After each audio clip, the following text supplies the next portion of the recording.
വ്യത്യസ്ത ജില്ലകളിലെ നർത്തകിമാർ സംസ്ഥാന സ്കൂൾ കലോത്സവത്തിൽ മത്സരിക്കാനെത്തിയത് ഒരേ ഗുരുവിന് കീഴിൽ നൃത്തം അഭ്യസിച്ച ശേഷമാണ്.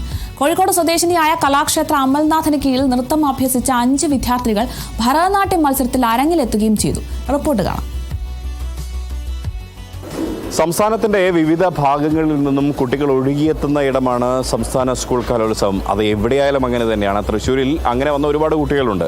അത്തരത്തിൽ സംസ്ഥാനത്തിന്റെ വിവിധ ഭാഗങ്ങളിലുള്ള കുട്ടികളെ നൃത്ത പരിശീലനം നടത്തി ഒരേ മത്സരത്തിൽ പങ്കെടുപ്പിച്ചിരിക്കുകയാണ് ഒരു അധ്യാപകൻ. അങ്ങനെയുള്ള 5 പേരാണ് അദ്ദേഹത്തിൻ്റെ കീഴിലുള്ള ശിശുക്കളെ വിവിധ ജില്ലകളിൽ നിന്നും എത്തി ഇവിടെ ഒരേ ഇനത്തിൽ മത്സരിക്കുന്ന സാഹചര്യം ഉണ്ടായിട്ടുള്ളത്. ആ അധ്യാപകനും ഒപ്പം തന്നെ 5 പേരിൽ 4 പേരും മറ്റൊരു മത്സരത്തിനായി പോയ ഒരു സാഹചര്യമാണ്. അതുകൊണ്ട് തന്നെ ആ 4 പേരും ഇവിടെയുണ്ട്. 5ാമത്തെ ആളെക്കുറിച്ചൊക്കെ നമുക്ക് ഇവരോട് തന്നെ ചോദിക്കാം. എന്താ പേരെന്താ, ഇവിടെ നിന്ന് വരുന്നത്, ഏതാ സ്കൂൾ? ഗൗരി നന്ദ എന്നാണ് പേര്. ഞാൻ തൃശ്ശൂർക്കാരിയാണ്. Saint Paul's EHSS കുടിയച്ചിറ.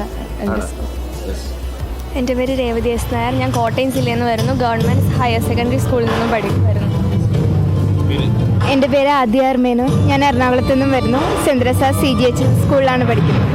9ൽ. ഞാൻ വൈഗ KK കാസർഗോഡ് ജില്ലയിൽ നിന്ന് വരുന്നു. രാജാസ് ഹയർ സെക്കൻഡറി സ്കൂളിൽ പഠിക്കുന്നു. നിങ്ങളിവിടെ 5ാമത്തെ ഒരാളും കൂടി ഉണ്ടായിരുന്നു അല്ലേ? ആ 5ാമത്തെ ആളുടെ പേര് അറിയോ നിങ്ങൾക്ക്? എന്താ പേര്? ആഗ്നേയ. എവിടെയാ? കോഴിക്കോട്. ഇപ്പൊ എവിടെ? കഥകളിക്ക് ഗ്രൂപ്പ്. അല്ലായിരുന്നെങ്കിൽ പുള്ളിക്കാരി നമ്മളെ കൂടി ഉണ്ടായിരുന്നു അല്ലേ? ഇനിയിപ്പോൾ കുറച്ച് ശബ്ദത്തിൽ നമ്മൾ പറയേണ്ടി വരും അല്ലേ? യെസ്. ഇവിടെയൊക്കെ ഗുരുനാഥനാണ് അമലേ.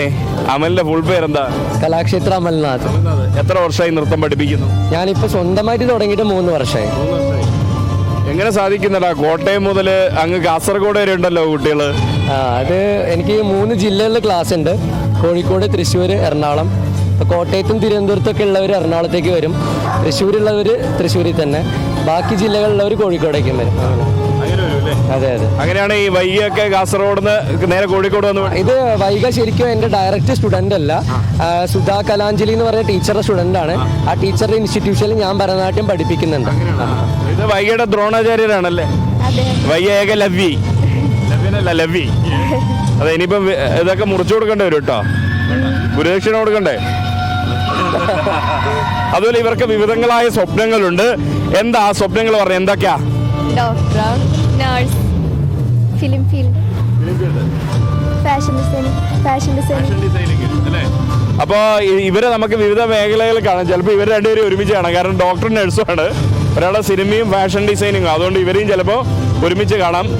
അവലെ സീരിയൽ ആക്ടറാണ് അവളുടെ അച്ഛൻ. എന്താ അച്ഛന്റെ പേരെന്താ? രഞ്ജിത്ത് മേനോൻ. സീരിയൽ താരം രഞ്ജിത്ത് മേനോന്റെ മകളാണ്. എന്താർ മേനോനാണ്? ആദ്യ ആർ മേനോൻ എന്ന് പറയുന്ന ഈ കൊച്ചുമിടുക്കി. എന്തായാലും ഇവര് എല്ലാരും ഒരേ ഇനത്തിലാണ് മത്സരം. നിങ്ങൾ ഒരുമിച്ച് 5 പേര് മത്സരിച്ച ഇനത്തിന്റെ പേരെന്താ? ഭരതനാട്യത്തിലാണ് ഇവർ 5 പേരും ഒരുമിച്ച് മത്സരിച്ചത്. ഇനിയും ഈ ഒരു ആ ഒരു കൂട്ടുകെട്ട് തുടരാൻ തന്നെയാ അല്ലേ? ഓക്കെ. അപ്പോൾ നമുക്കൊരു വൈബാക്കിയാലോ? എങ്ങനെയാ വൈബാക്കുന്നേ? പാട്ട് പാടുവോ? ഇല്ലല്ലേ. എന്തായാലും ഇവര് പാട്ട് പാടില്ല, കുഴപ്പമില്ല. ഈ ഒരു കൂട്ടുകെട്ട് തന്നെയാണ് വൈബ്. അപ്പോൾ എന്തായാലും അമലും ശിഷ്യഗണങ്ങളുമാണ് ഈ എത്തിയിരിക്കുന്നത്. ഇവരുടെ ഈ ഒരു സൗഹൃദം തുടരട്ടെ. ഇവർ ഒരുപാട് ഉയരങ്ങളിലേക്ക് എത്തട്ടെ എന്ന് മാത്രം ആശംസിക്കുകയാണ്. ക്യാമറമാൻ അരുൺ മുഴക്കുന്നതിനൊപ്പം Riyas KMR, Kerala vision news, Thrissur.